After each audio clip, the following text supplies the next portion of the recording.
সকাল থেকেই তেজগাঁয়ের ৭ রাস্তা মোড়ে জড়ো হতে থাকেন পলিটেকনিক ইনস্টিটিউটের শিক্ষার্থীরা। বেলা ১১টার দিকে সড়কটি অবরোধ করেন তারা। অবরোধের ফলে সড়কটি দিয়ে যান চলাচল বন্ধ হয়ে যায়। এতে রাজধানীর বিভিন্ন সড়কে তৈরি হয় তীব্র যানজট।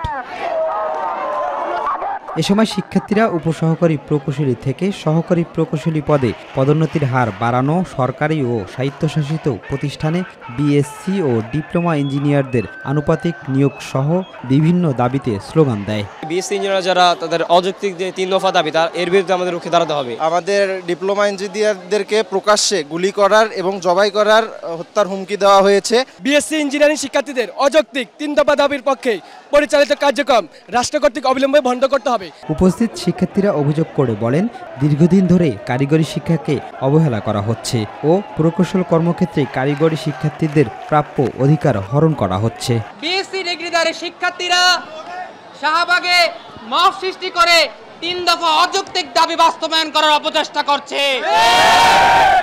আমরা এই ৩ দফা অযৌক্তিক দাবির তীব্র নিন্দা জানাই। ১০ম গ্রেডের সকল টেকনিক্যাল পদ অর্থাৎ সহকারী প্রকৌশলী এবং এই সমমান পদগুলো ডিপ্লোমা ইঞ্জিনিয়ারদের ছিল, আছে এবং ভবিষ্যতেও থাকবে।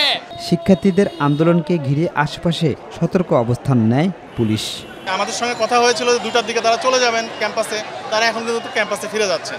তো আমাদের সঙ্গে তাদের যে আলোচনা হয়েছিল সেই আলোচনায় তারা আমাদের কথা রেখেছেন। ফলে আমরাও তাদের সঙ্গে শান্তিপূর্ণ অবস্থান কর্মসূচির পাশাপাশি আমরা আইন শৃঙ্খলা পরিস্থিতি আমরা এখানে ঠিক রেখেছি। বুয়েট শিক্ষার্থীদের 3 দফা দাবির বিরুদ্ধে এবং পলিটেকনিক শিক্ষার্থীদের 7 দফা দাবিতে কর্মসূচি চলবে বৃহস্পতিবারও। শিমুল খান, মাই টিভি, ঢাকা।